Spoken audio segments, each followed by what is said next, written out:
The ground trembled long before the walls began to rise. Dust drifted across a quiet stretch of countryside, where the wind once carried nothing but the scent of earth and distant sea. Now, it carried the sound of iron striking stone again, and again, and again. Thousands moved in rhythm, their labor relentless, their purpose unclear to most who toiled beneath the sun at first. It was said to be an act of faith, a promise whispered in desperation, a vow made not in triumph, but in uncertainty to heaven in exchange for something deeply desired. And when that desire was granted, the promise did not fade. It grew.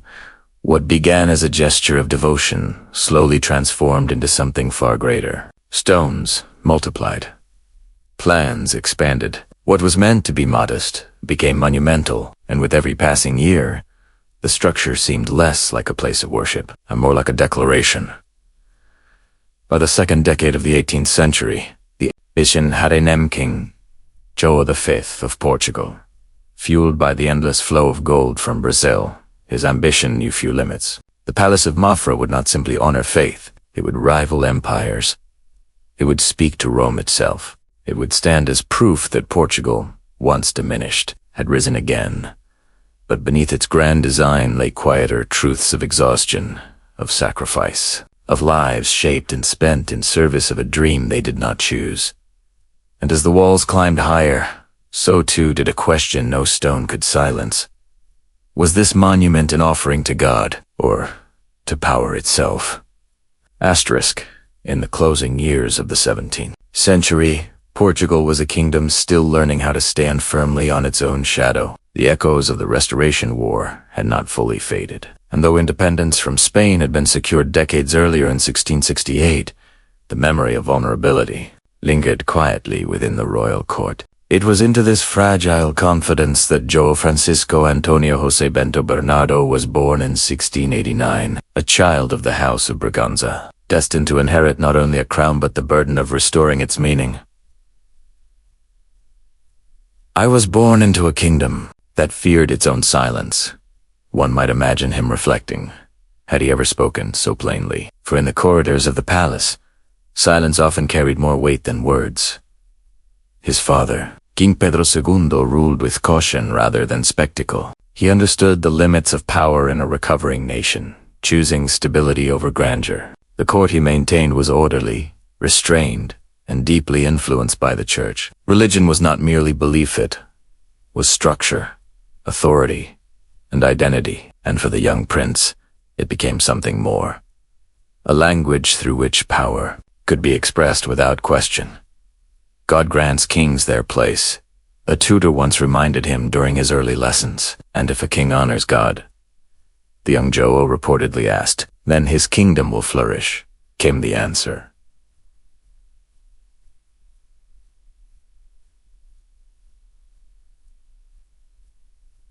Such ideas did not simply educate him, they shaped him. Yet beyond the palace walls, something far more transformative was unfolding. Across the Atlantic, in the vast lands of Brazil, rivers of gold had begun to emerge from the earth in the late 1690s. At first, the discoveries were whispered about, uncertain and distant, but soon, the whispers turned into ships heavy. Wheat, treasure, crossing oceans, to fill the coffers of Lisbon. Gold did more than enrich Portugal. It altered its imagination. By the time João was a boy, nearing adolescence, the kingdom was no longer merely recovering, it was awakening. Wealth flowed in with a consistency that few European powers could rival. Churches grew richer, nobles grew bolder, and the crown, quietly, began to see possibilities it had not dared to consider before. I have seen the ships return, a court official once murmured in the presence of the young prince. And what do they carry? João asked. Not just gold, your highness, but opportunity. Opportunity, however, rarely arrives without consequence. Within João's upbringing, there was little exposure to restraint in the face of abundance. Where his father had learned caution through hardship, João would come to understand power through excess. The contrast was subtle at first, but it would grow. He was not raised to question the system that surrounded him. Instead, he was shaped to embody Italiano. The rituals of court life, the authority of the church, the symbolism of monarchy, all of it, reinforced a singular belief that greatness was not only expected of him, but divinely justified. Portugal must not only survive, a bishop once declared during a royal gathering, it must be seen. These words lingered. By the early 1700s, João stood on the threshold of adulthood, in a kingdom that was changing faster than its traditions could adapt. The foundations of his rule were already being laid not through struggle, but through inheritance. Wealth had arrived before wisdom. Power had expanded before purpose. And in that imbalance, something quietly took root. For while João V would one day be remembered as a king of immense splendor, the origins of that splendor were not forged in adversity but in abundance, and abundance, left unchecked, as a way of reshaping intention itself. The boy who would become king did not yet know the cost of what he would build, but the conditions that would demand that cost were already in place. The crown did not arrive with hesitation, it arrived with certainty. In 1706, at just 17 years of age, João V ascended to the throne of Portugal following the death of his father, King Pedro II. There was no prolonged struggle, no contested succession, no immediate crisis threatening his rule. Instead, he inherited something far more dangerous for a young monarch's stability, wealth, and unquestioned authority. "I am king," he is said to have declared in a private chamber shortly after his coronation. "And Portugal, noble, cautiously est. Portugal will be what I decide it becomes." It was not arrogance, not. Yet, it was belief from the beginning. João V ruled with a quiet confidence that bordered on inevitability, unlike his father, who had governed with restraint shaped by hardship. João saw no reason to limit the reach of his crown. The kingdom was no longer fragile. The gold from Brazil flowed steadily into Lisbon, filling royal coffers with a consistency that transformed possibility into expectation. "I have seen the treasury reports," a senior advisor once told him. "And what do they tell you?" João asked. "That we can afford greatness." João paused only briefly before responding. "Then we will not settle for anything less." This was the first shift, not in policy, but in perspective. Portugal, under João V, would no longer aim merely to remain relevant. It would seek recognition, visibility, admiration, the kind of presence that could not be ignored in the courts of Europe. Yet the path he chose to achieve this was not through military expansion or industrial reform. It was something more symbolic, more enduring in his mind. He would invest in faith, in architecture, and in the visible language of divine favor. "Kings are remembered by what they leave behind," João remarked during a council meeting. "And what will you leave, Your Majesty?" A courtier asked. João's answer came without hesitation, proof that God favored Portugal. This belief guided his earliest major decisions. Portugal had already aligned itself with England and Austria during the War of the Spanish Succession, a conflict that reshaped the balance of power in Europe between 1701 and 1714. Though João inherited this alliance, he maintained it carefully, ensuring Portugal remained protected without overextending its military resources. "We will support our allies," he told his ministers, "but we will not bleed for battles that are not ours." It was a calculated position, one that preserved strength while allowing the kingdom's wealth to accumulate rather than be spent on war. And accumulated did by 1708. Ships arriving from Brazil carried unprecedented quantities of gold and diamonds. Lisbon transformed almost overnight. Churches were adorned with gold leaf. Streets filled with imported goods. Nobles expanded their estates. And at the center of it all stood a young king who saw this wealth not as fortune but as validation. "This is no coincidence," João reportedly said while observing a shipment being unloaded at the docks. "This is purpose." But purpose, when left undefined, often becomes something else entirely. Within the royal court, a subtle shift began to take hold. Grandeur replaced caution. Display replaced discipline. Where Pedro II had sought balance, João V pursued impression. And the Church, ever influential, recognized an opportunity within this transformation. "You are chosen, Your Majesty," a high-ranking cleric told him during a private audience. "Chosen for what? Ko? Or ask it, to elevate the glory of God. Through the glory of your reign." The message was clear, and João accepted it. He increased funding to religious institutions, commissioned elaborate works of sacred art, and sought closer ties with Rome. Recognition from the Vatican became one of his quiet ambitions, not merely as a devout king, but as a monarch whose faith could elevate his political standing. "I do not wish to be seen as merely wealthy," he once confided to a trusted advisor. "I wish to be seen as worthy." It was here, in this pursuit of worthiness, that the foundations of something far greater began to form. For João V, success was no longer measured in stability or prosperity. It was measured in visibility, in how Portugal was perceived beyond its borders, in how its king was acknowledged by those who defined power in Europe. And yet, beneath this growing ambition, there was little resistance. The people saw prosperity. The nobility saw opportunity. The Church saw devotion. Few questioned the direction in which the kingdom was moving because, on the surface, everything appeared to be working. But success, when built without restraint, carries within it the quiet beginnings of excess. And João V, still early in his reign, had yet to encounter a limit he could not surpass. By 1711, Portugal stood at the height of its newfound wealth, its young king increasingly confident in his vision. The decisions he had made so far had brought admiration, stability, and influence. But they had also done something less visible. They had removed hesitation.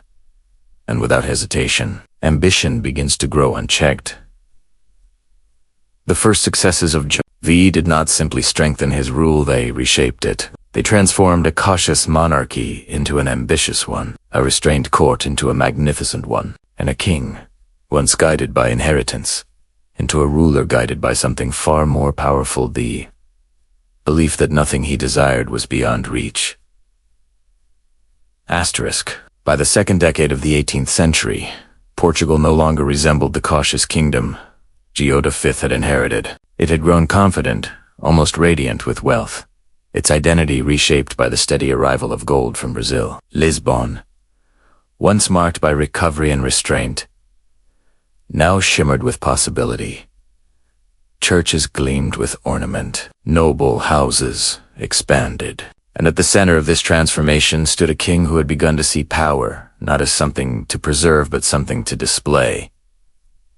"I do not want Portugal to be merely respected," João V declared during a private council. "I want it to be admired." The distinction mattered.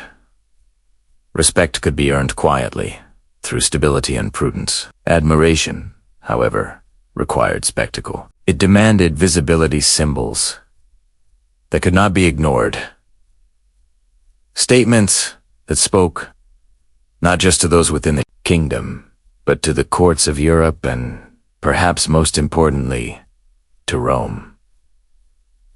For João V, recognition from the Vatican was not simply a religious honor. It was a validation of his rule, a confirmation that his kingdom stood among the most devout and powerful Catholic nations in the world.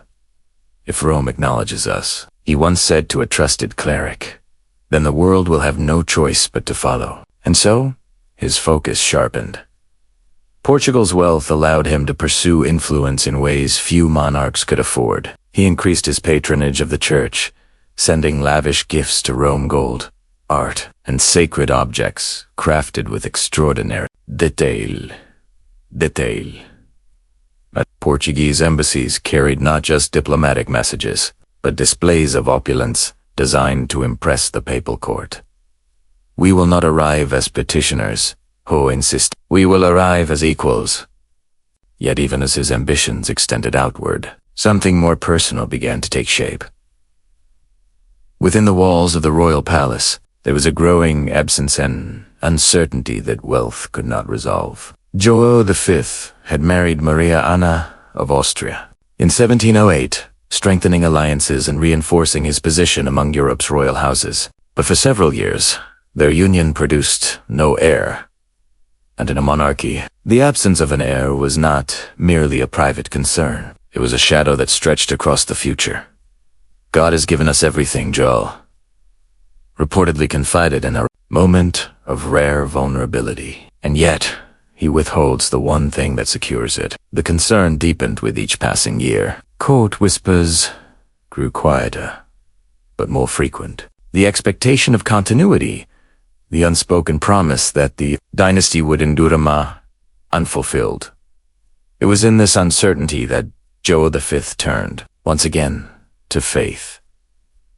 Not as a symbol this time, but as a negotiation. I will build a convent, he vowed, according to accounts preserved by royal chroniclers, a house of devotion worthy of divine favor. If God grants me a son, it was a promise made not in public display, but in private desperation. And then, in 1714, the silence broke. The birth of Prince José was celebrated not merely as a royal event, but as a divine answer. Bells rang across Lisbon, churches filled with prayer and gratitude. The court rejoiced, and João V now, both king and father, stood at the center of a moment that seemed to affirm everything he believed. God has answered, he declared, and I will answer in return. The vow, however, did not remain what it had been. What began as a promise to build a modest Franciscan convent soon expanded under the weight of João's imagination. The idea of a simple structure, quiet, devout, contained, began to feel insufficient. It did not reflect the scale of what he believed had been granted to him, nor did it align with the vision of Portugal he was determined to present to the world. If we are to honor God, João said during a meeting with his architects, then we must do so in a way that reflects his greatness and ours. Plans were redrawn. The convent grew. Then it expanded again. What had been conceived as a place for a small number of friars began to transform into something far more ambitious, vast complex that would combine religious devotion with royal presence. A monastery, a basilica, and a palace, all united in a single monumental design. The location was chosen carefully. Mafra, a quiet region, not far from Lisbon, where land could be shaped without the constraints of an existing city. It was a place where something entirely new could rise, something that would not merely serve a function, but define an era. This will not be a building, João stated firmly. It will be a statement. And so, in 1717, the foundations were set. At first, the scale of the project was not fully understood by those outside the court. It was announced as the fulfillment of a vow, a religious act, grounded in gratitude. But within the planning chambers, the reality was already clear. This was no longer just about faith. It was about legacy. As materials were gathered and designs were refined, the scope continued to grow. Architects were brought in from across Europe. Stone was sourced with precision. Every element was considered not only for its function, but for its symbolism. The building would face Rome, both literally and metaphorically. Its basilica would echo the grandeur of St. Peter's. Its scale would rival the great palaces of Europe, and its existence would send a message that could not be misinterpreted. Portugal had arrived. Yet beneath the clarity of this vision, there was a quieter shift taking place. The promise João had made, build a convent in gratitude, had begun to blur. The line between devotion and ambition, once distinct, was becoming increasingly difficult to see.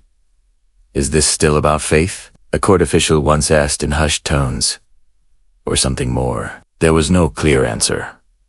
For João V, the two had become inseparable. To honor God was to elevate Portugal. To elevate Portugal was to affirm his rule. And to affirm his rule was to create something that would endure beyond his lifetime. But when pursued without limit, carries its own cost. By the time Construction preparations were complete. The project at Mafra had already outgrown its origin. It was no longer a response to a prayer, it was the physical embodiment of a king's belief in his own destiny. And in that transformation, something irreversible had begun. The expansion of João V's power was not marked by conquest or war. It was marked by vision, by the decision to turn wealth into permanence, faith into architecture, and ambition into stone. But as the first foundations settled into the earth of Mafra, they carried with them more than weight. They carried expectation. And expectation, once set in motion, rarely allows itself to be undone.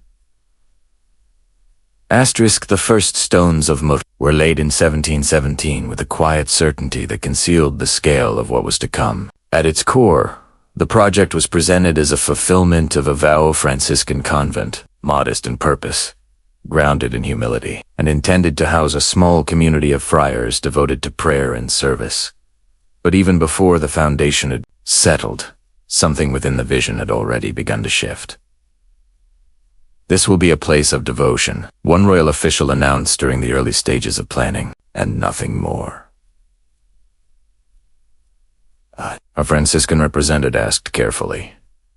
The official hesitated. "Nothing less," he replied. The distinction was subtle but telling.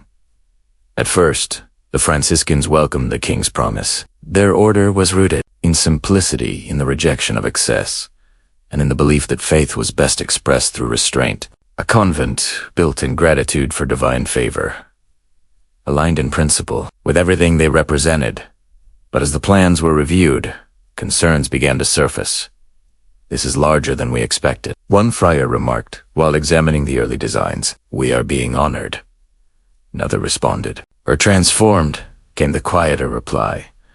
The tension was not immediate, nor was it openly confrontational. It emerged gradually, through observation, through small details that did not quite align with the spirit of the original vow. Rooms multiplied. Corridors expanded.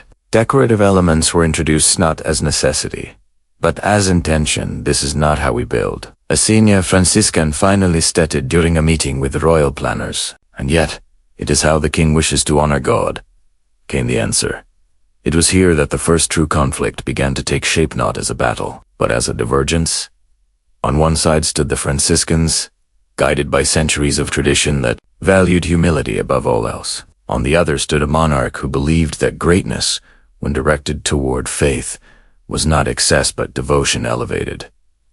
"Can faith not be grand?" João V asked when informed of the concerns. "Faith does not require grandeur, Your Majesty," a cleric replied carefully. "No," João said, his voice steady, "but greatness honors it." There was no anger in his response, only certainty. And certainty, in a king, is difficult to oppose. As construction preparations advanced, the scale of the project continued to grow. What had been conceived as a convent began to resemble something far more complex, a structure that would not only house friars, but also serve as a symbol of royal presence. "It will include a basilica," one architect explained during a presentation, "and living quarters for the court," another added. A silence followed. "This was not part of the vow," a Franciscan voice finally said. But by then, the vow itself had begun to evolve. For João V, the promise he had made was no longer confined to its original form. In his mind, fulfilling the vow meant matching the magnitude of what he believed had been granted to him. A simple convent no longer felt sufficient. It did not reflect the scale of divine favor he perceived in the birth of his heir or the wealth that continued to flow into his kingdom. "If God has given abundantly," he stated during a council session, "then our gratitude must be equally abundant." Abundant. It was a logic that resonated within the royal court. Nobles saw opportunity in the project positions, influence, proximity to the king. Architects saw the chance to create something unprecedented. Even members of the clergy, particularly those aligned closely with the crown, began to view the expansion not as a deviation, but as an elevation. Yet beneath this growing support, the original tension remained. "It is no longer ours," A Franciscan quietly admitted to a fellow friar as they observed the site. It belongs to the king now. And in many ways, that was true. The project at Mafra had begun as an act of faith, but it was quickly becoming an expression of authority. The lines between the two were not erased, but they were blurred to the point where distinction became difficult. By 1720, the transformation was undeniable. What stood at Mafra was no longer a convent in planning. It was the early form of a palace monastery complex, its scale already exceeding what had been promised. The presence of the crown was embedded in its design. The influence of the church remained, but it was no longer the sole guiding force. "This will be remembered," João V said as he reviewed the progressing plans.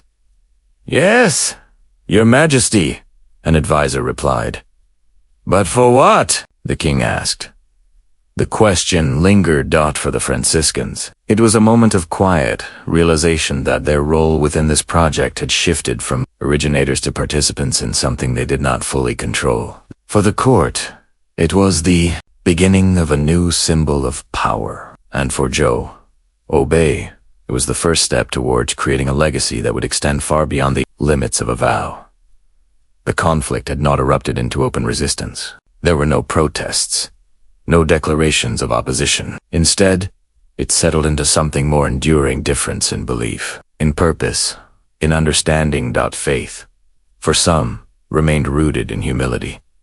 For others, it had become inseparable. From grandeur and at Mafra, those two visions now stood side by side, unresolved, and already shaping the future of what was yet to rise. By the early 1720s, the quiet uncertainty that once surrounded the project at Mafra had begun to harden to something far more visible. The site no longer resembled a place of modest construction. It had become a vast, restless landscape of movement: stone, timber, iron, and men drawn from across the kingdom, all converging under a single vision that continued to expand with each passing year. What was once a vow has become an empire of stone. A visiting official remarked upon witnessing the scale of the works. "And it is only beginning," came the reply. The numbers alone told a story few could ignore. Laborers arrived in waves, farmers, craftsmen, conscripts, many taken from their homes and fields to serve in a project they did not fully understand. By the middle of the decade, tens of thousands were involved in the construction, their presence transforming Mafra into one of the largest building sites in Europe. 30,000, one overseer said, scanning the growing workforce. "And still not enough," another answered. The demand for labor did not slow. It intensified. Across Portugal, villages felt the absence of men who had been redirected toward the king's ambition. Fields went untended. Local economies shifted under the strain. And while the gold from Brazil continued to flow into Lisbon, its distribution did not always reach those who bore the weight of its consequence. "I was taken from my land," a laborer reportedly said to a fellow worker as they hauled stone under the summer sun. "And what were you told?" the other asked. "That I was serving God." A pause followed. "And do you believe that?" The man did not answer. Such moments were not recorded in royal documents, but they existed in quiet exchanges, in exhausted gestures, in the silence that followed long days of labor at court. However, the narrative remained unchanged. "This is a work of devotion," João V insisted during a gathering of nobles, "a gift worthy of divine recognition." "And the cost?" one advisor asked carefully. "The cost," João replied, "is the price of greatness." There was no hesitation in his voice. To the king, the scale of the project was not a burden, it was a necessity. Every expansion, every addition, every increase in labor brought the vision closer to what he believed it needed to be. Anything less would fall short of the standard he had set not only for himself, but for Portugal. And yet, beyond the walls of the palace, a different perception began to take shape. Among the nobility, admiration was often tempered with unease. While many benefited from their proximity to the crown, others questioned the long-term implications of such concentrated expenditure. Wealth, though abundant, was not infinite, and the more that was directed toward Mafra, the less remained for other priorities. "We are building a monument," one noble remarked during a private discussion, but neglecting the foundations that support it. It was a quiet concern spoken cautiously, shared only among those who understood the risks of being too direct. The church, too, found itself navigating a delicate position. While João V's patronage had strengthened its influence and enriched its institutions, the nature of the Mafra project continued to challenge its principles. This was meant to reflect humility, the senior cleric observed. And now? Another asked. Now it reflects something else. That something else was not clearly defined. It was not purely ambition, nor entirely devotion. It was a fusion of both, an expression of faith, shaped by power, and of power, justified through faith. For João V, the distinction no longer mattered. The two had become inseparable, each reinforcing the other in a cycle that grew more difficult to question with every passing year. By the late 1720s, the physical presence of Mafra had begun to dominate the landscape. Its walls rose higher, its structure more defined, its scale unmistakable. What had once been an abstract idea was now an undeniable reality, visible, imposing, and impossible to ignore. It can be seen from miles away, a traveler noted upon approaching the region. And what does it tell you? His companion asked. That someone wished to be remembered. The answer, though simple, carried weight. For many, Mafra had become a symbol of Portugal's strength, a testament to its wealth and its king's determination. But for others, it represented something more complex. A question, a contradiction. How could a project born from faith require such force to sustain it? The tension did not erupt into rebellion. Portugal remained stable, its institutions intact, its leadership unchallenged. But beneath that stability, something quieter, persisted, growing awareness that the balance between purpose and excess was shifting. João V, however, remained unwavering. I will not diminish this vision, he declared during a late council session. History does not remember those who build cautiously. No one argued, because by then, it had become clear this was no longer a project that could be adjusted or reduced. It had grown beyond that point. Too many resources had been committed, too many expectations had been set, too much of the king's identity had become tied to its completion.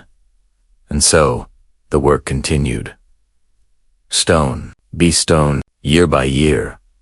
The tension that had once been subtle was now embedded within the very structure of Mafra itself. It existed in the contrast between its purpose and its scale, between its origin and its evolution. And as the project moved forward, one truth became increasingly difficult to ignore. The greater it became, the harder it was to justify . By the early 1730s, Mafra had ceased to be a project. It had become a presence.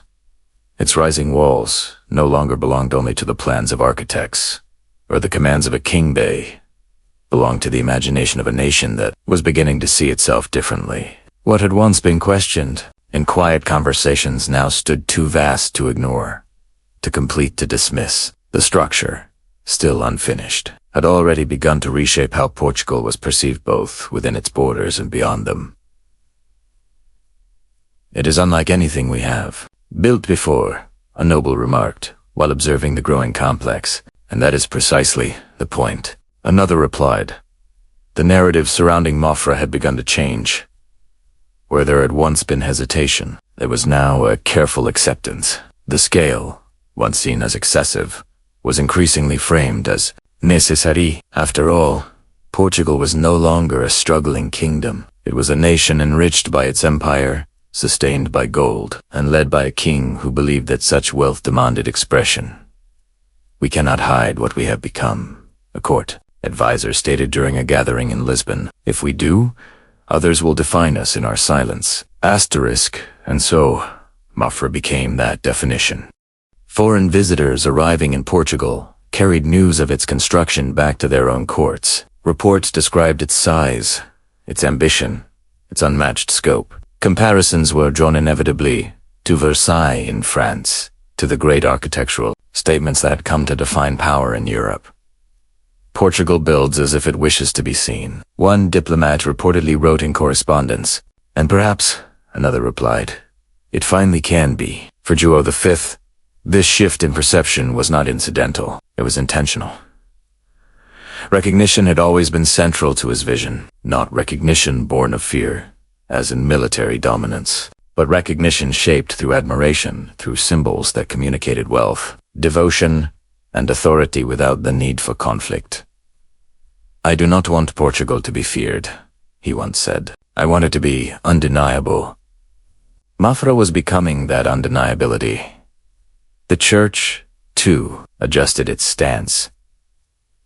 While earlier concerns had focused on the departure from simplicity, the completed sections of the basilica began to shift the conversation. Its design, inspired by Rome, reflected not only grandeur, but alignment with the highest expressions of Catholic architecture, the presence of sacred art, the careful planning of liturgical spaces, and the king's continued devotion reinforced, a narrative that was difficult to challenge openly. "This honors God," a cleric declared during a ceremonial inspection, "and it honors the king who made it possible," another added. The two ideas, once separate, were now spoken as one dot. In 1748, João V would formally receive the title of Most Faithful Majesty from the Pope, a recognition that elevated his status among Catholic monarchs. But even before that moment, the groundwork for such acknowledgement had already been laid. Through years of visible commitment to the Church, he has given more than most kings dare, a Vatican observer. Noted, and he expects to be remembered for it. At court, Mafra had become a centerpiece of identity. Ceremonies were planned with increasing frequency. The sound of bells, dozens of team imported and cast with precision echoed across the surrounding region, marking not just religious observance, but royal presence. The palace quarters, integrated into the structure, signaled that this was not merely a place of worship. It was a space where power and devotion coexisted, visibly and deliberately. "This is where faith and crown meet," a royal architect explained. "And where does one end and the other begin?" A visitor asked. The architect smiled slightly. "That is the design." Yet beneath this growing acceptance, the contrast between public perception and private reality remained fortosi. Visited Mafra in its near-complete state. The experience was overwhelming. Marble floors, vast corridors, intricate carvings, every detail spoke of intention, of resources carefully directed toward creating something enduring. The library, one of the most remarkable spaces within the complex, housed thousands of volumes, reflecting not only religious devotion but intellectual ambition. "It is a monument to knowledge as much as faith," a scholar observed. "And to power," his companion added. But beyond the visible splendor, the memory of how Mafra had been built did not disappear. "I remember when the men were taken from our village," an older resident of the region quietly told a visitor. "They said it was for something important." "And was it?" the visitor asked. The man looked toward the distant silhouette of the palace. "It depends on who you ask." This was the divide that Mafra could not fully resolve. To the court, it was a triumph, a symbol of Portugal's place in the world, a testament to a king who had transformed wealth into legacy. To the church, it was a reflection of devotion, elevated through grandeur. To foreign observers, it was proof that Portugal had entered a new era of visibility and influence.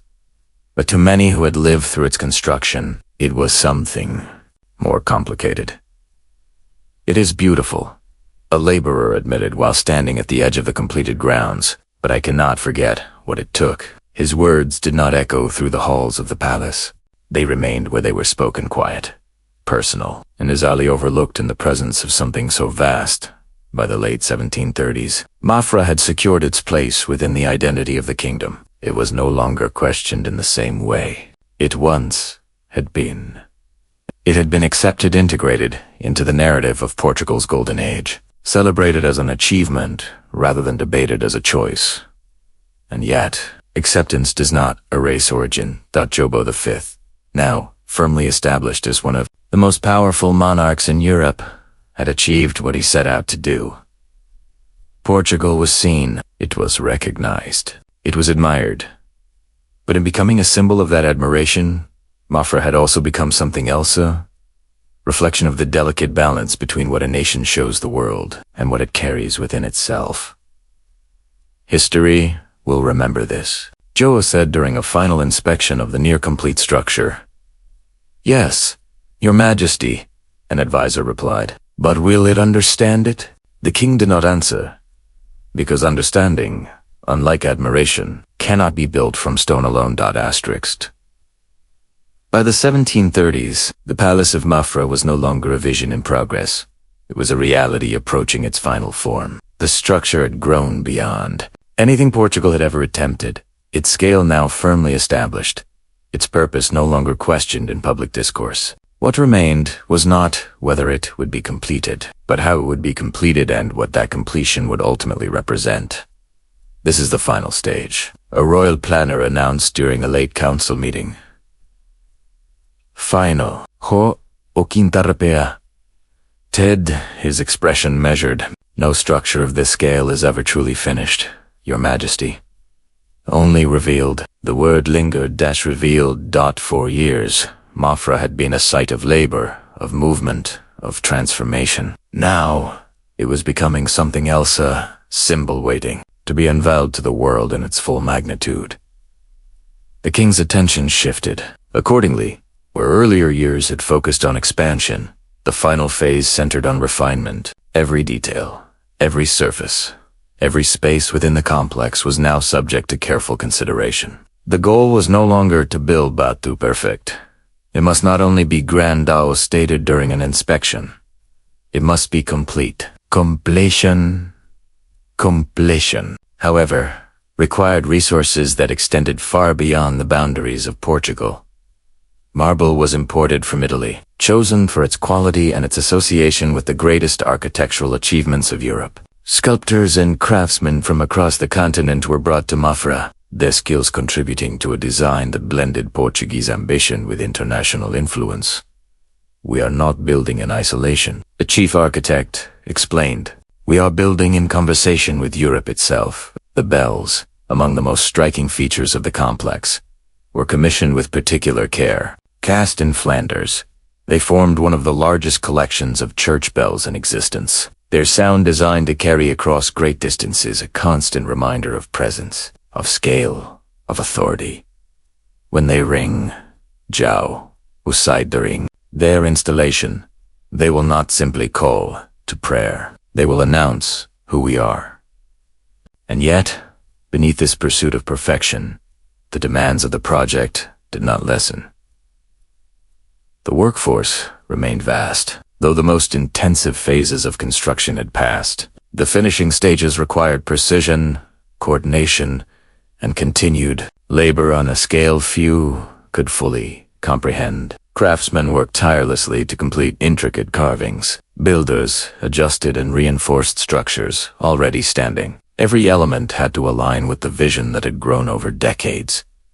It is like shaping something that refuses to be contained, one overseer remarked. And yet, it must be contained, another replied, or it will never be finished.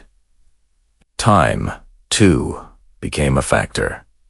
João V was no longer the young king who had begun this project. Years of rule, of responsibility, and of ambition had begun to take their toll. His health, though not openly discussed, showed signs of decline. The urgency to see Mafra completed fully realized within his lifetime Gray was stronger. I will not leave this unfinished, he said during a private audience with his advisors. This must stand as I intended it. The statement carried weight. For João Mafra was no longer simply a project of faith or even of prestige. It had become something deeply personal, a physical representation of his reign, a structure through which he would be remembered. What is a king without legacy? He asked quietly. Temporary, an advisor answered. That was not an outcome. João V was willing to accept that. As the years moved toward the Palace Monastery complex approached completion. Its vast corridors connected seamlessly. Its basilica stood in full splendor. The royal apartments reflected a presence that was both symbolic and functional, and the library, with its thousands of volumes, offered a quieter expression of the kingdom's intellectual reach. "It is all here," a visiting dignitary observed. "Faith, power, knowledge, and permanence," João added. "But permanence is not achieved without cost." Though the outward narrative remained one of success, the strain beneath it persisted. The resources required to sustain such a project, financial, human, and political, had reshaped priorities across the kingdom. While Portugal remained wealthy, the concentration of that wealth within a single endeavor had created imbalances that were not immediately visible, but increasingly difficult to ignore. "We have built something extraordinary," a noble admitted during a private discussion. "Yes," another replied, "but at what scale of sacrifice?" The question, though rarely spoken openly, lingered, and yet there was no turning back. Palace of Mafra had passed beyond the point where it could be reconsidered, reduced, or redefined. It existed. It stood. It demanded completion not only as a matter of design, but as a matter of expectation. To leave it unfinished would have been to undermine everything it had come to represent. "We have come too far," João stated firmly. "There is no unfinished version of this story," so the work continued, precise, deliberate, unrelenting. Every stone placed, every surface polished, every bell aligned with the intention that had guided the project from its earliest days. The transformation from vow to monument was now complete, in all but final detail. And as Mafra moved toward its full unveiling, one truth became increasingly clear: this was not merely the end of a construction. It was the beginning of its consequence. By the 1740s, the Palace of Mafra no longer needed explanation. It stood complete in its intention, vast and immovable, its presence stretching across the landscape with a certainty that could not be questioned. What had once been debated, expanded, and refined was now undeniable. "It is finished," a court official announced during one of the final inspections. João V stood in silence for a moment, his gaze fixed on the structure before him. "No," he said quietly. "It is seen." The distinction revealed everything. 4 years, Mafra had been shaped by ambition, guided by faith, and sustained by resources that seemed endless. But now, standing before its completed form, the king faced something different, not the process of creation, but the reality of what had been created. "This is what we have built," an advisor said, his tone "Mea soothe, mea sured." "Yes," João replied, "and now we must understand what it means." The confrontation was not loud. It did not arrive through rebellion or sudden collapse. Instead, it emerged through recognition, through the quiet realization that something so vast could no longer be justified by intention alone. Within the palace walls, the atmosphere was one of controlled admiration. Visitors moved through its corridors in awe, their voices lowered, not out of instruction, but instinct. The basilica, with its towering design and intricate detail, drew attention upward, as if directing the eye toward something beyond human reach. "It feels like Rome," a foreign dignitary remarked during a tour. "That was always the intention," a royal guide replied. But intention, once fulfilled, invites reflection. The bells rang with precision, their sound carrying across the region as they had been designed to do. The library stood in quiet contrast to the grandeur around it, its shelves filled with knowledge that spoke not of power, but of thought. And the royal apartments, integrated seamlessly into the complex, reminded all who entered that this was not merely a place of worship, it was a statement. Yet beneath the admiration, a more difficult awareness began to surface. This could not have been built without sacrifice. A visiting scholar observed during a private conversation. "No great work ever is," his companion replied. "But some demand more than others. The truth of that statement lingered. The years of construction, the labor drawn from across the kingdom, the resources concentrated into a single vision. These were no longer abstract considerations. They were embedded within the structure itself, present in every stone, every corridor, every detail that had required effort beyond what most could imagined. João V, now older and increasingly aware of his own mortality, began to view Mafra differently. "What do you see?" he asked an advisor as they stood overlooking the completed complex. "I see a legacy, Your Majesty," came the answer. "And nothing else?" João pressed. The advisor hesitated. "I see what will be remembered." The king nodded slowly. But remembrance, he understood, was not the same as understanding. For all its grandeur, Mafra did not answer the question that had begun to form in quieter moments. It did not resolve the tension between its origin and heat outcome. It did not reconcile the promise of a modest convent with the reality of a monumental palace. Instead, it held both. It began with faith, João said, almost to himself, and it ended with this. There was no bitterness in his voice, only recognition. The confrontation, then, was not between individuals or institutions. It was between intention and consequence, between what had been meant and what had become .at. The tone remained celebratory.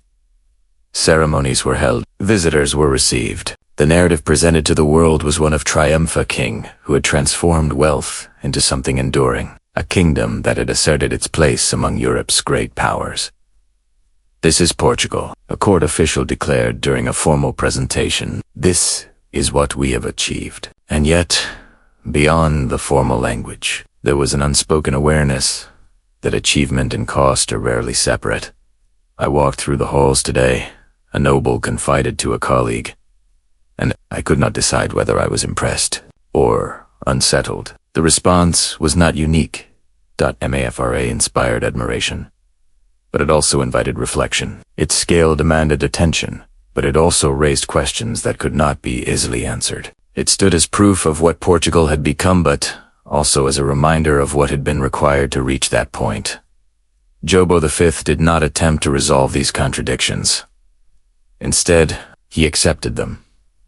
"Not all truths can be simplified," he said during a final gathering with his closest advisors. "Some must simply be carried." And Mafra, in all its grandeur, became one of those truths.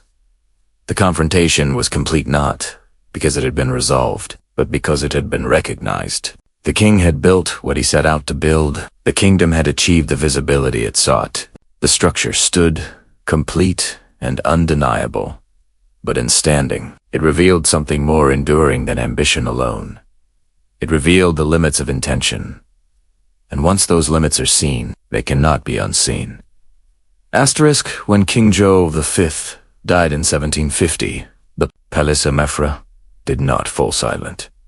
Its bells continued to ring. Its corridors remained intact. Its vast structure stood unchanged, as if untouched by the passing of the man who had willed it into existence. But something else had changed. "The king is gone," a court official said quietly. On the day news spread through Lisbon, "And the palace?" another asked. "The palace remains." It was a simple exchange, yet it captured the shift that had begun. For years, Mafra had been inseparable from João V himself. It was his vision, his promise, his expression of faith and authority. But now, without him, the structure was forced to exist on its own terms. No longer protected by the certainty of its creator, it became something that could be observed more freely, interpreted, questioned, understood differently. His successor, King João I, inherited not only the throne, but the weight of what Mafra represented. "It is magnificent," João reportedly remarked upon entering the palace. "Yes, Your Majesty," an advisor replied. "Unnecessary?" The question marked a change in tone. João did not share his father's attachment to the project. While he respected its presence, he did not view it as central to his own identity or reign. His priorities were different, shaped not by the same sense of personal ambition, but by the realities of governing a kingdom whose balance had begun to shift. And those realities soon made themselves known. The wealth that at once seemed limitless began to reveal its limits. The flow of gold from Brazil, though still significant, no longer carried the same transformative power it once had. Economic pressures, previously masked by abundance, became more visible. Resources that had been directed toward Mafra were no longer available for other needs. "We have built something extraordinary," a minister noted during a council meeting. "Yes," another replied, "but now we must sustain everything around it." Sustainability, unlike construction, requires balance. And balance, in the aftermath of such concentrated effort, was difficult to restore. The labor that had once fueled Mafra returned, slowly, to the rest of the kingdom boot, not without consequence. Communities that had been disrupted during its construction did not immediately recover. Fields that had gone untended required time to restore. The quiet cost of years spent in service of a single project lingered in ways that were not easily measured. "I have returned home," a former laborer said upon reuniting with his family. "And what did you bring back?" his wife asked. The man looked down briefly. "Nothing that I can hold." His words reflected a truth that rarely appeared in official accounts. Mafra, in its grandeur, did not carry the visible marks of what it had required. Its walls were smooth, its halls were complete. Blue, it stood as if it had always existed in that form. But for those who had contributed to its creation, the memory of its construction remained personal, uneven, and often unspoken. "I built part of that place," another man said to a neighbor. "And does it feel like yours?" The man shook his head. "No. It feels like something I passed through." Meanwhile, within the broader context of Europe, the perception of Mafra began to evolve. What had once been admired as a symbol of Portugal's rise was increasingly viewed through a more critical lens. The Enlightenment, spreading across the continent during the mid-18th century, brought with it new ideas about governance, about reason, about the role of monarchy and the use of power. In this changing intellectual climate, structures like Mafra were no longer seen solely as achievements. They were also examined as statements, expressions of a kind of authority that was beginning to be questioned. It is impressive, a foreign observer wrote in correspondence, but it belongs to another way of thinking. Portugal itself was not immune to these shifts. The earthquake of 1755, which devastated Lisbon during José's reign, further altered the priorities of the kingdom. Reconstruction, reform, and resilience became more urgent than the continuation of monumental projects. "We must rebuild what was lost," the Marquis of Pombal José, chief minister, declared. "And what of what was built?" someone asked. "We will learn from it," Pombal replied. Mafra, though physically untouched by the earthquake, became part of that learning. It stood as a reminder of what had been possible during a time of abundance, but also of what could happen when ambition outpaced balance. Its existence was not rejected, nor was it dismantled. Instead, it was recontextualized. "It is part of our history," José acknowledged during a later visit. "And what does it say about us?" An advisor asked. "That we were once certain," the king answered. "And now?" José paused. "Now we must be careful." The shift was subtle, but significant. Mafra no longer defined Portugal's present, it belonged to its past, a past that was admired, but also examined, a past that represented both achievement and excess, both devotion and display. And yet, despite these changing perspectives, the palace endured. Its bells continued to ring, its library continued to hold knowledge, its walls remained unaltered by the questions that had begun to surround them. Time did not diminish. Mafra reinterpreted it. "What will people see when they look at this?" a visitor asked while standing before the Grand Facade years after its completion. "That depends," their companion replied. on what they are looking for. Some saw beauty. Others saw ambition. Some saw faith. Others saw power. All were present, and in that presence, Mafra revealed its final consequence not as a single meaning, but as a layered one. It was not simply the result of João V's vision. It was the beginning of how that vision would be understood. In the years following the completion of Mafra and the death of João V, Portugal entered a quieter, more uncertain phase of its history. The confidence that had once defined the kingdom began to shift, not disappearing entirely, but softening into something more cautious, more reflective.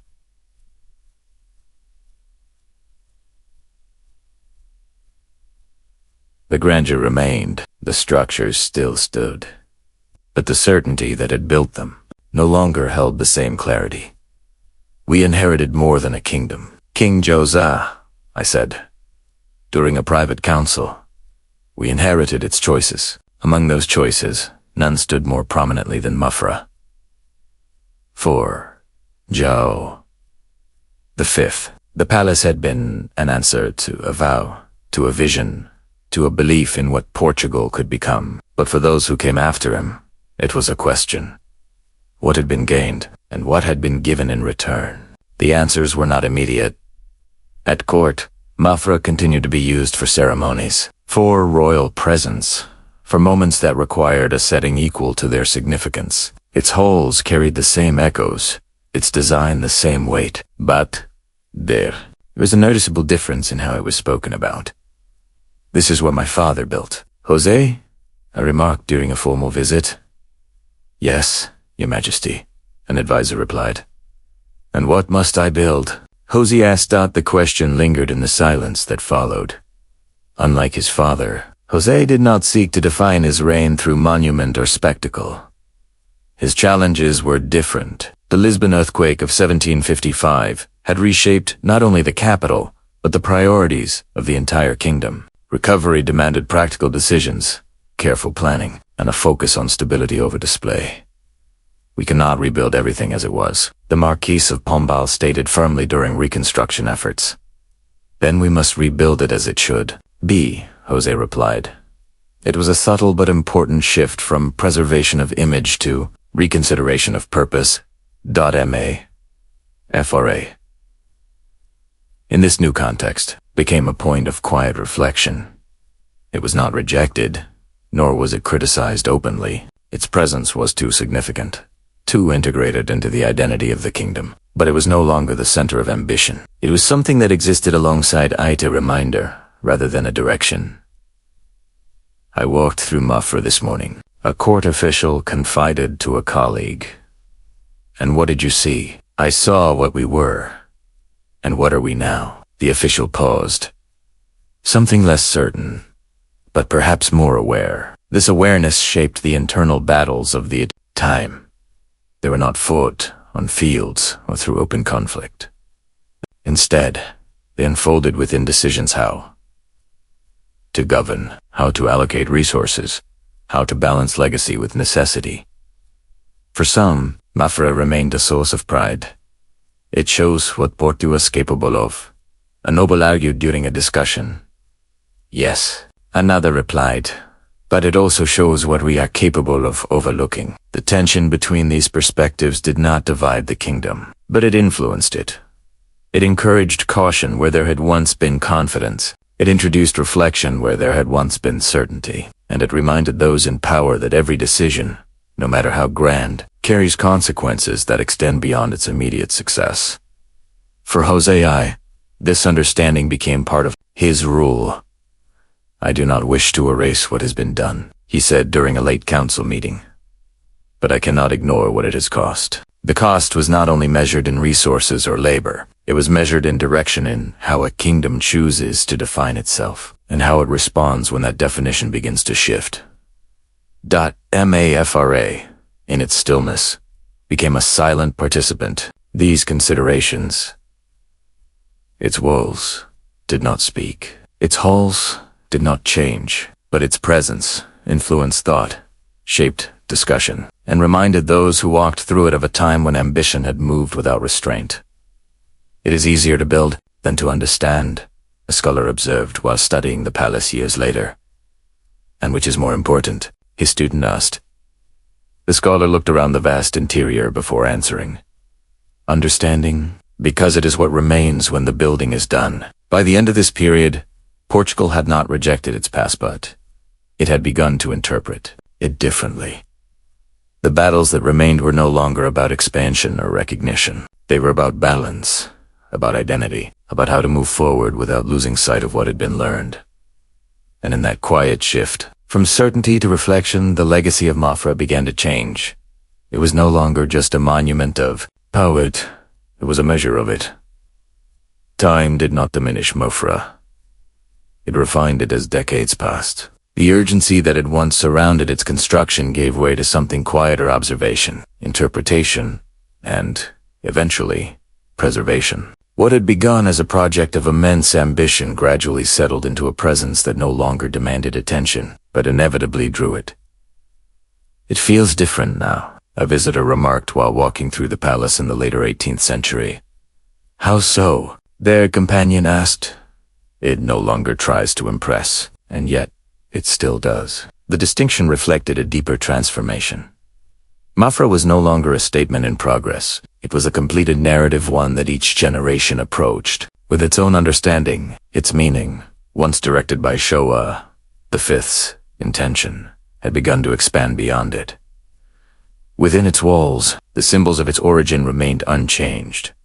The basilica stood at the heart of the complex, its design inspired by Rome, its structure embodying the union of faith and authority that had defined its creation. Light filtered through high windows, illuminating marble surfaces that carried both elegance and weight. Every detail had been placed with purpose, every element intended to reflect something greater than itself. This was built to be eternal, a guide explained to a group of visitors. And is it? One asked. In form, perhaps, the guide replied. In meaning, that is less certain.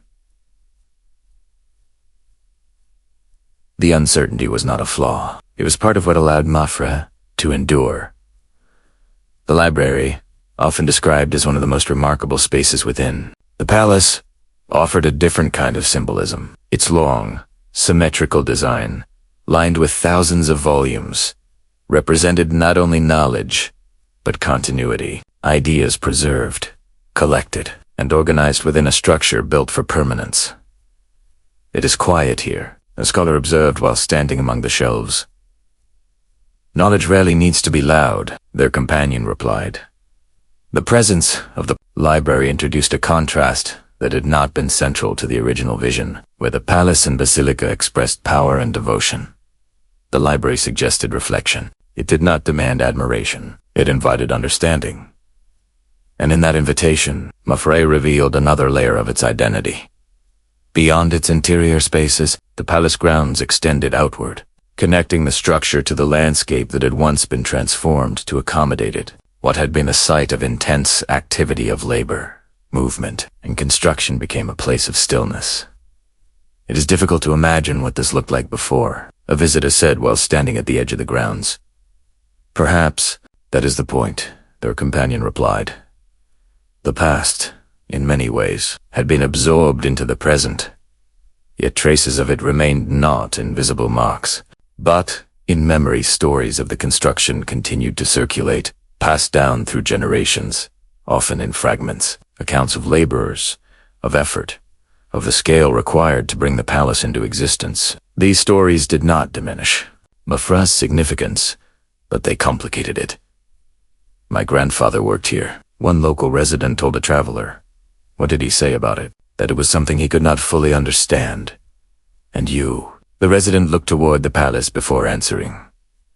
I am still trying. This process of trying, of interpreting, of questioning became part of Mafra's enduring presence. It was no longer controlled by a single narrative. For the monarchy, the palace continued to serve as a symbol of heritage. It represented a period of strength, of possibility, of achievement that had shaped Portugal's place in history. Even as the priorities of the kingdom changed, Mafra remained a connection to that earlier identity. It reminds us of what we once were, a royal official stated during a formal visit. "And what are we now?" a foreign guest asked. The official paused. "Still, decidin." The answer reflected a broader reality.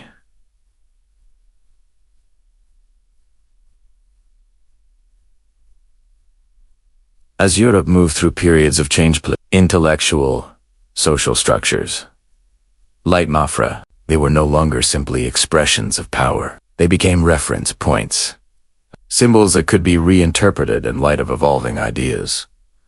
During the 19th century, as monarchies across Europe faced increasing scrutiny, the presence of grand architectural projects was often viewed through a more critical lens.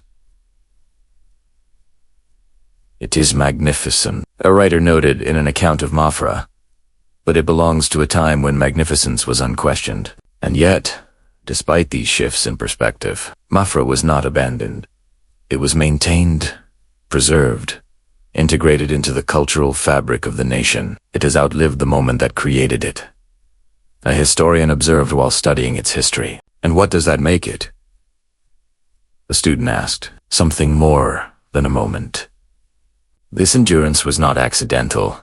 It was the result of a structure that had been built not only with ambition, but with intention. Every element, from its foundation to its final detail, had been designed to withstand not just time, but reinterpretation. In the 20th and 21st centuries, Mafra's significance continued to evolve. Recognized as a UNESCO World Heritage Site, it became part of a global narrative and example of cultural achievement, architectural excellence, and historical complexity. Visitors from around the world walked its halls, each bringing their own perspective, their own understanding. "It is beautiful," a modern visitor said, while standing beneath the basilica's dome. "Yes," a guide replied, "but it is also a story, and like all stories, it could be read in different ways." For some, Mafra remained a symbol of devotion, a testament to faith expressed through form. For others, it represented ambition, a physical manifestation of a king's desire to be remembered. For many, it existed somewhere in between. "It is both," a historian explained during a lecture. "Both what?" a listener asked. "An."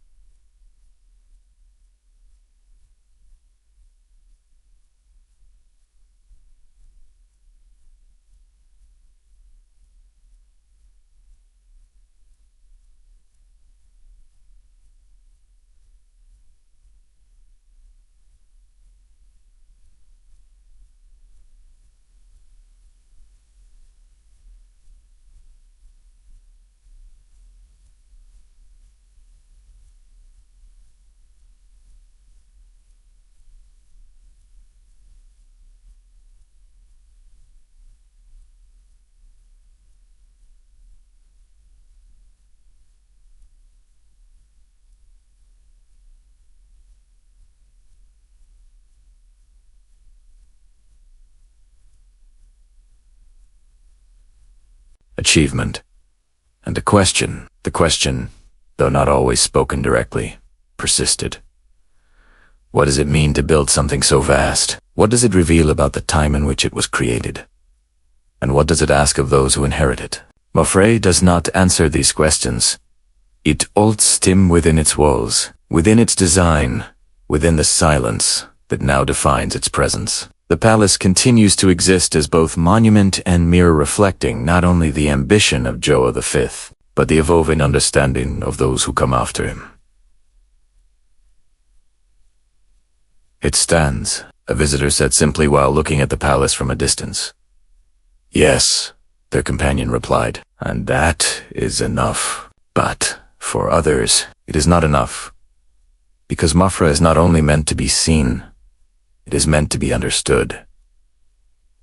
Asterisk. The decline of Portugal's golden age did not arrive as a single moment. It unfolded gradually, quietly at first, then with a clarity that could no longer be ignored. The certainty that had once defined the kingdom began to fade, replaced by a more measured awareness of its limitations. Mafra remained unchanged. Its walls did not crack. Its structure did not weaken. It stood as it had been built, vast, complete, and seemingly untouched by the shifting realities around it. But the world that surrounded it was no longer the same. "We are not who we were," a court official admitted during a discussion in the latter half of the 18th century. "No kingdom remains unchanged," another replied. "But some change more than others." Portugal was among them.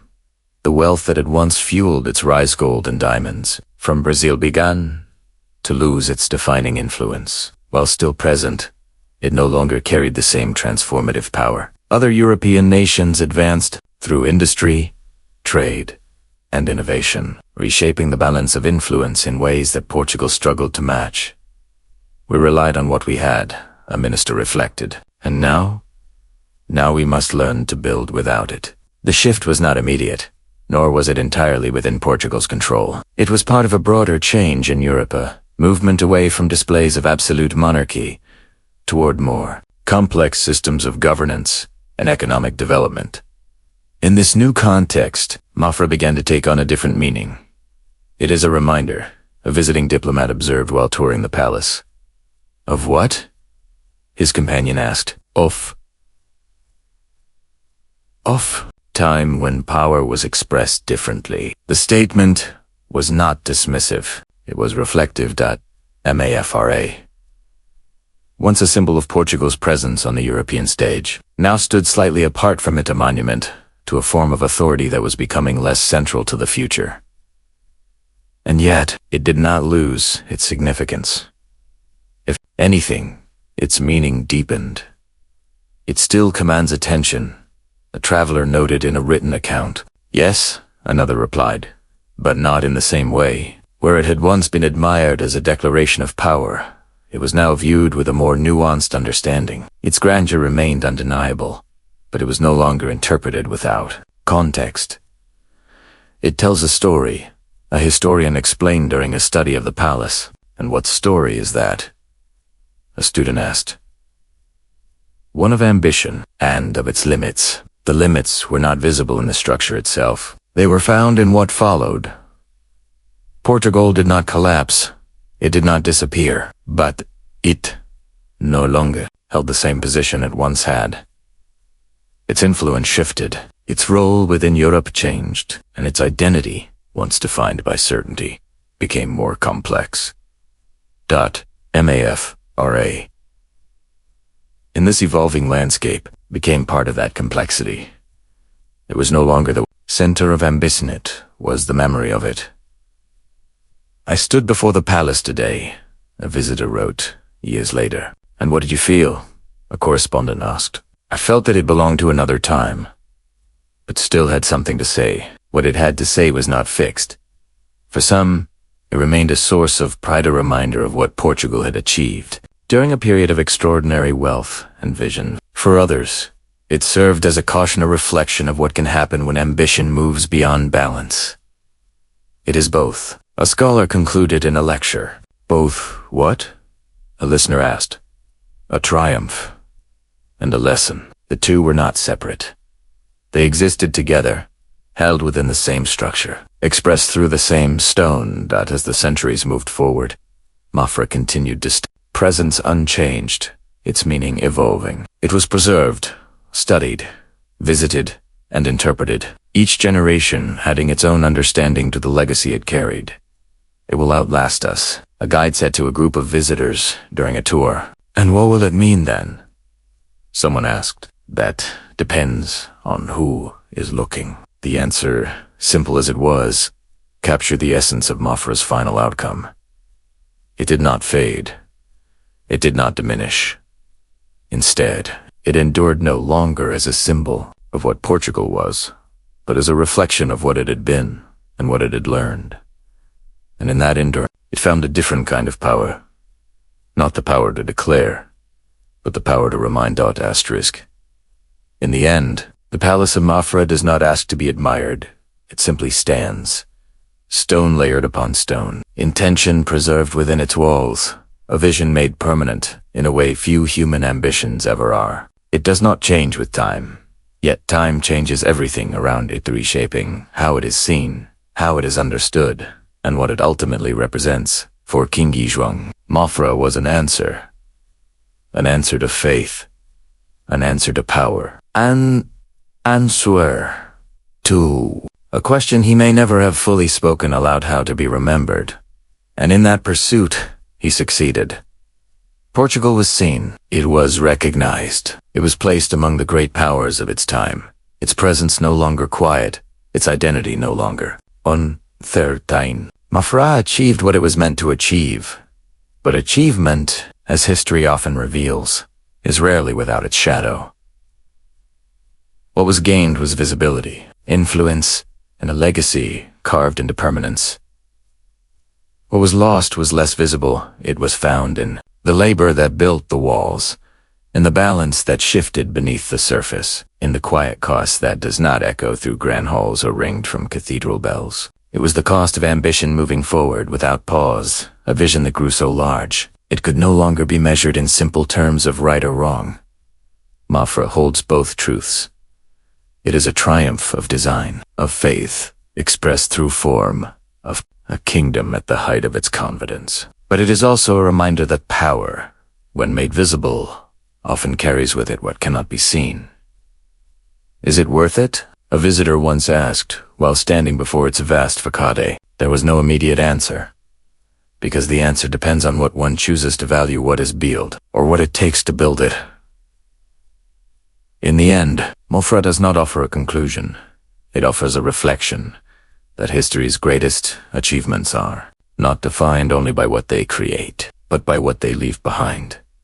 And sometimes, what they leave behind is not just legacy but understanding.